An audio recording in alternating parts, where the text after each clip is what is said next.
آیت نمبر 41، یا صاحبہ السجن اما احدکما فیسقی ربہ خمرن۔ اب یوسف علیہ السلام ان کو خوابوں کی تعبیر بتا رہے ہیں، تو کہتے ہیں کہ اے میرے قید خانے کے ساتھیوں، تم میں سے ایک کا معاملہ تو یہ ہے کہ وہ قید سے آزاد ہو کر اپنے آقا کو شراب پلائے گا، وَأَمَّا الْآخَرُ، اور جو دوسرا ہے، فَيُسْلَبُ، اس کو سولی دے دی جائے گی، فَتَأْكُلُ الطَّيْرُ مِنْ رَأْسِهِ، اور پرندے اس کے سر کو نوچ کر کھائیں گے، وَقُضِيَ الْأَمْرُ الَّذِي فِيهِ تَسْتَفْتِيَانِ، اور جس معاملے میں تم پوچھ رہے تھے اس کا فیصلہ اسی طرح ہو چکا ہے۔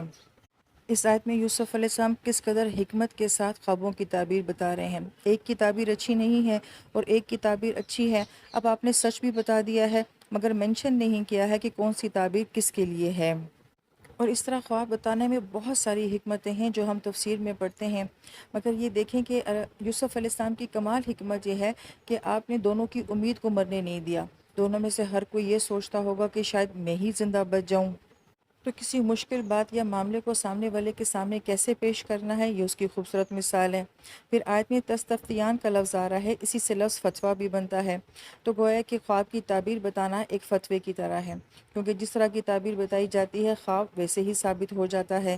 تو خواب کی تعبیر بتانا یہ ایک بہت نازک معاملہ ہے۔ اور بہت خوبصورت نقطہ مفسرین یہاں پہ یہ بھی بیان کرتے ہیں کہ کیسے یہ پتہ چلا کہ ان دونوں میں سے ایک بچ جائے گا اور دوسرا جو ہے وہ سولی پہ چڑھا دیا جائے گا۔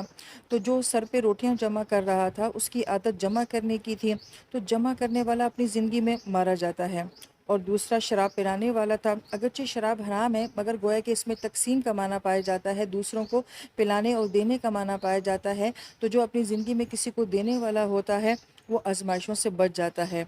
تو یہ وہ یوسف علیہ السلام کی خوبصورت حکمت اور علم تھی کہ جس سے آپ ایسے لوگوں کو تعبیریں بتایا کرتے تھے۔